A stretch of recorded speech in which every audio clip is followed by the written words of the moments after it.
Hello and welcome to another episode of the Contractor Grow Show. My name is Mark. I'm your host. Today, I'm really excited to speak with Micah and Jen Jefferson at Restoration One West Denver, right here in the beautiful kind of west side of Denver and kind of up and down the Front Range as well. Guys, thanks so much for being with us today. Thanks for Happy to having be us, here. Mark.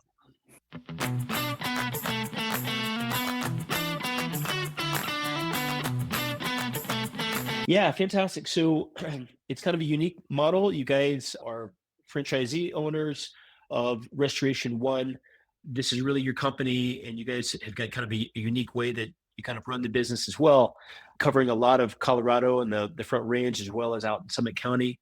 Maybe you guys could start just by telling us a little bit of the history of the business, kind of how you got into this and where you guys are at today.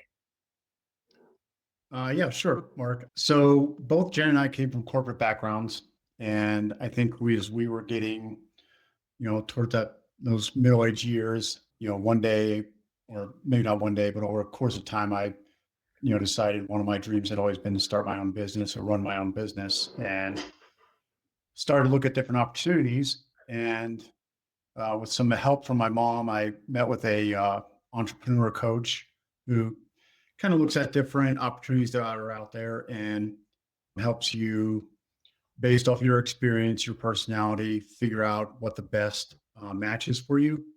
And I've been in IT for about 20 years, and first thing she came back with was all these different IT companies. I'm like, no, oh, please don't. I've been doing this forever. So then she came with Restoration One and started to look at the model. They call it recession proof. I call it more recession resistant, and decided that's kind of where I wanted to go. Jen and I had some spirited discussions about starting this, and here we are today working together in the company. I love it.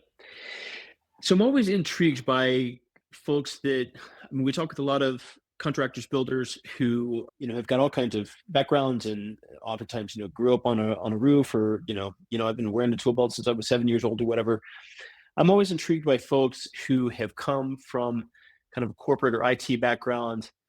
And I mean, Jen, I think you sold your company, you came in as CFO. I mean, how has you and Micah coming from a corporate background been kind of instrumental in the business that you find yourself in today?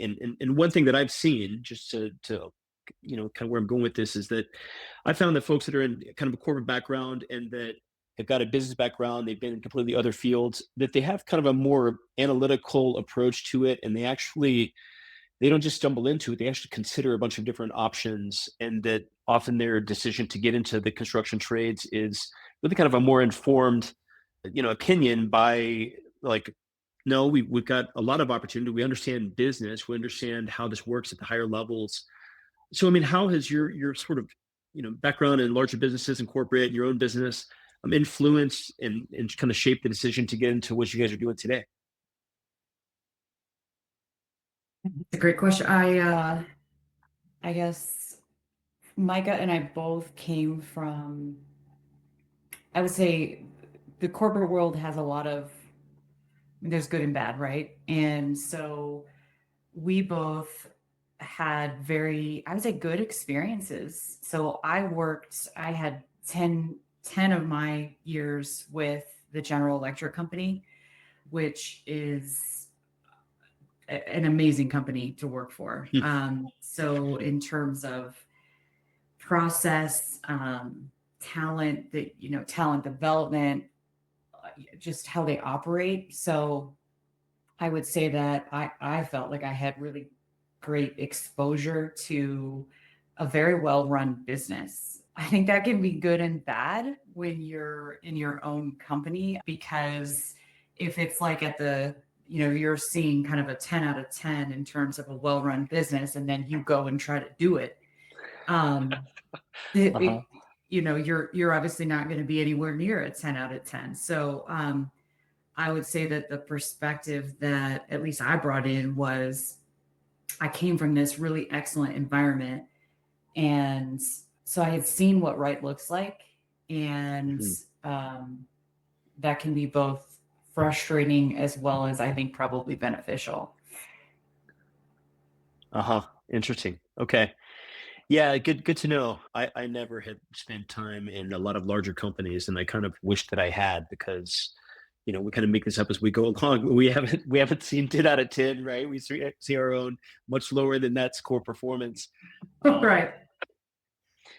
Okay, well, great, guys. So, I mean, with Restoration One, you guys have got kind of a number of sort of territories and have kind of rolled this into a couple of businesses. I mean, what's the kind of suite of services that you guys offer to your customers? I mean, we've really pride ourselves on offering pretty much a one-stop shop for anybody that's been affected by any sort of disaster, be it water, fire, mold. They can come in, work with us. We can take care of the immediate disaster problem, either being a fire or water being the most frequent ones we take care of. But then, unlike a lot of other companies, that relationship continues throughout the remainder of the process. If we run into something like asbestos, there's Colorado has very strict asbestos laws. We can take care of that for the client. And then once all that's done and the client starts to look at how are we going to put this all back together, we take care of that. We have an excellent rebuild team. Jen actually leads that up.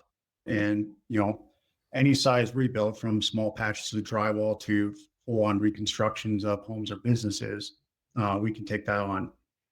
So I think that's what differentiates us, is you don't have to go out after the initial mitigation and find your own contractor to handle putting things back together. So, when we got our start, I think like many restoration companies, we focused heavily on mitigation and specifically water mold. We knew that we needed to do rebuilds from the start. So we started there. And then as time has gone on, we've added in some of these other services that Micah was talking about.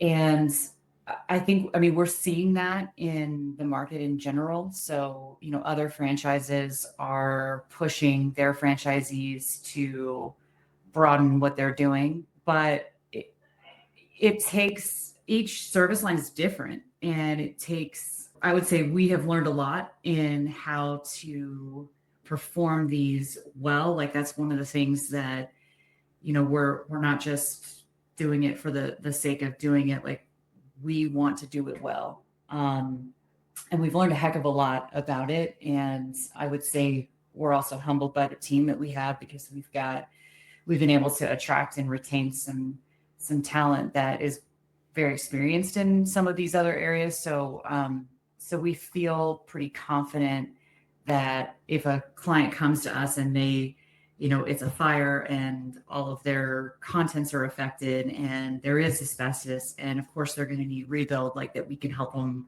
with the whole experience. So. Fantastic. Can I ask how many folks do you guys have on your team right now, Jen? We are, in terms of our employees, we're somewhere around 20 to 25. And then, we've got some other partners, vendors, subcontractors that are really extensions of our teams, maybe not necessarily on our payroll, but people that are helping us out on a very regular basis. Uh-huh. Got it. Okay. Amazing. And then Mike, we've talked with some other, builders that they're really kind of a concierge between insurance companies and I don't know, more of an advocate or something for the homeowner.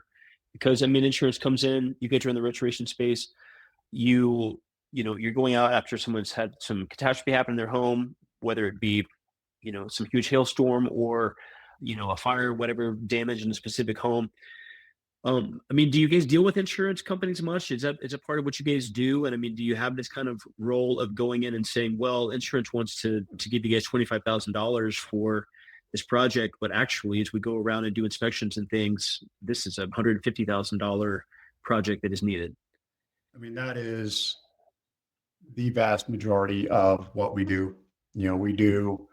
We advocate for our clients. We ensure that they're getting, compensated for, what was damaged, what was removed, what needs to be replaced, what needs to be repaired. That's a large part of our job on a day-over-day basis. And we deal with many different insurance companies. And yeah, it is 100% something we do, and it is part of our job. Amazing. We could have a Then- whole conversation just I about was going to say, insurance. Like a Yeah, whole I other bet. conversation. it's not the most fun part of it. It's not the most glamorous part of it, but it is necessary in order to make sure our clients are put back whole and that we do the job correctly.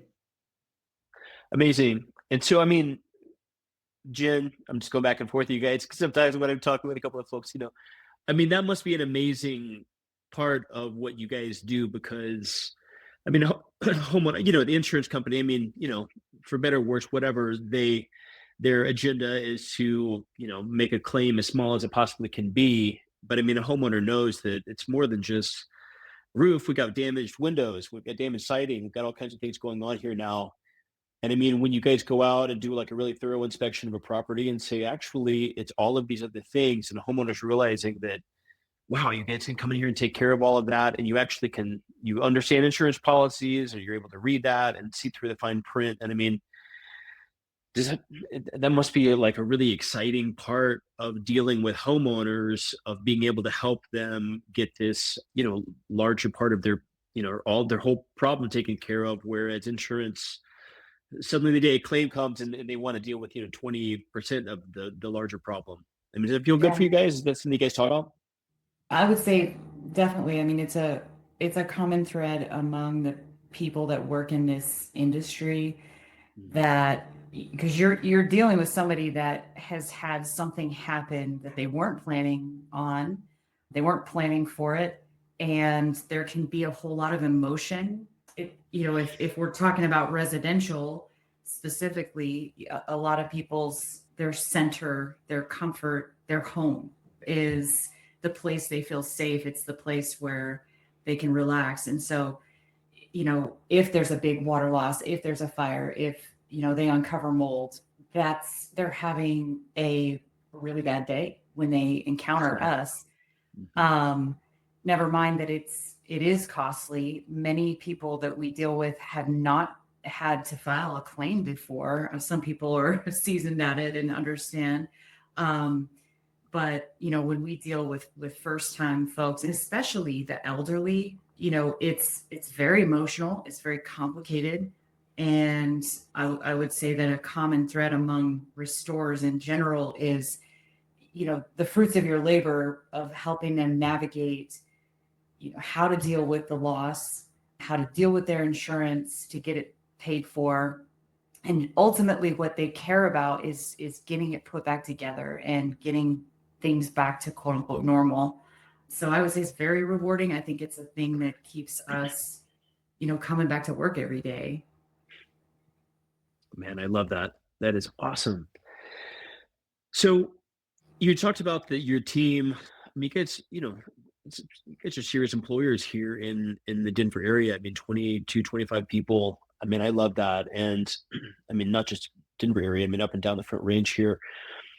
But I mean, you talked about having like really quality people on your team, and something that we have absolutely seen, in our own company and also in, the builders we talk with, is that makes like all the difference. I mean, if I could talk about it in terms of kind of ROI, that there's like this huge kind of leverage or like arbitrage opportunity of like hiring an amazing person, amazing installer, amazing, field service agent, because I mean, they're going out and they're making, good money, but the value that they're bringing and the sort of ambassadorship of way that they're, kind of representing your brand is like hugely, hugely valuable. And especially in the industry where you guys are into, of needing to really kind of have that caring. I mean, you're working with elderly folks that they've had this kind of catastrophe happen. And, do you guys have any tips on, I mean, maybe Micah, do you have any, I'd love to hear from you too, Jen, on this, any tips on hiring a quality talent that is going to go out and really take care of your customers, really service them, ultimately get a great 5-star review? You guys have got a ton of amazing reviews of your company. What's your secret for Micah, for hiring, A plus talent? I mean, we've learned a lot about this. You know, we Probably been there around is for 8 years, and I think what I keep telling we had a much larger staff about 2 years ago, and claims have gone down for about 2 years. There haven't been as many, freezes, things like that. So we're a much smaller organization than we were about 2 years ago. What I'm starting to realize is we're a much more efficient organization as well. We've found people, we get pretty much close to the same amount of work done that was, you know, being completed 2 years ago that, with a smaller staff now, we've failed a lot in terms of hiring. I think what we've really found is people that are passionate, people that want to learn, and people that just culturally we enjoy working with. We have a great office atmosphere. Everybody gets along. Everybody works well together. We got a crazy sales guy in the field that's calling our office every 2 minutes, moving priorities and shifting around. And, we understand that, hey, you know what? That guy's, keeping the paychecks coming in. So we're going to do that. We're going to move stuff around for him. So I think, in terms of secrets on finding the right people, I think the biggest thing we've learned, and we've heard this so many times, and we did not take that advice many times, hire slowly and fire quickly. We intentionally have tried to slow down hiring, especially in key positions now, and find the right people rather than, the first person that crosses our desk that, meets 3 out of the 5 requirements we hire, and then we end up regretting it. So that's, That's great. Jen, you have any thoughts to add to that? We're in a hiring A+ talent and kind of what your secret is for that? I completely agree with Micah. Hire your wife. That's also another great way to get A+ talent. Yeah, right. Works for me. So we're in a pretty high turnover field in general. And as we were talking about earlier, when you perform different aspects of the claim process, the person that is hanging drywall is not going to be the same person that is taking care of a mold problem or figuring out what drying equipment is needed there's a whole science behind that. So the complexities for us are many because we've got different skill sets and experiences that we need. Of course, we need office people, we need salespeople. So it's, and it's a high turnover. And I'm sure if you're out talking to people like us, different generational, folks that are coming into the workforce, and, we're both Gen Xers, I guess. So, we have that in common and just trying to adapt to the differences in some of the younger folks. So, I guess, it's complicated. It's high turnover. Sometimes, we're losing people we don't necessarily want to lose sometimes, but we have to always be hiring. We have to always be thinking about having those doors open and, valuing the people who are high performing and integral parts of the team, and just making sure that we're focused on them and keeping them happy. So I think that's what I would add to it. And fantastic. One other thing I want to point out, we having an army of, good people that you can turn to and help you out when you have these spikes in work and things like that. Our house cleaner, she actually started a company based off of work that we've given her over the years. Marshall Fire, she started getting some of her friends together, and they formed a cleaning company for Marshall Fire that we, had them come out and help us out. So having a good army of subs and friends that you can lean into to help you out when you see these spikes has been, one of the areas that have really helped us out over the years. That is fantastic. Well, fantastic, guys. I took a look. I think you guys have, well over 500 5-star reviews, which I don't even know I don't even know how that's possible. I don't know how it's possible to get so many jobs done and then get so many 5-star reviews. And you guys have been doing this for a long time. I mean, regarding the quality of your service, that ultimately is what is driving these reviews. Do you have a way to? I mean, is it how are you guys so successful at creating such great goodwill for your customers, such that, I mean, you guys have got just an absolutely stellar reputation, and just a ton of people saying, taking their time to say, these guys did great work for us. I mean, as far as the quality of the work, I mean, Jen, are there a couple of ways that you can impart how you guys have got such a high quality of work and goodwill in the community at this point? So, Micah started this like about a year before I joined him, right? And I would say that something that he did right away was start to focus in on how do we develop that kind of reputation. Uh-huh. And of course, a measure being, 5-star reviews. So I think that in the course of the years that we've been doing this, that's always been a focus. And, obviously, you don't hit a home run every time. And so, I think that what we've done well is staying focused on the customer. Again, this is somebody that is having a bad day when they're calling us, and they may not understand, they may need education, they may need emotional support. Sometimes, people are crying, there's all sorts of things happening. So stay focused on the client, help them through it. The fact that we can take it all the way to the end, though, of, if there's demo and then there has to be a repair, we're handing them off a finished product, in a lot of cases better than it was before. So, that naturally people are going to be grateful, for that. But the other thing that I would add is, when we don't hit a home run, and we don't every time, something that Micah and I have always believed is to try to figure out how to make it right. Make it right. So yeah, Micah, you can pick it up from there if you want. No, I mean, we pride ourselves on our reputation. The partners that work with us, they work with us because we have that reputation, and,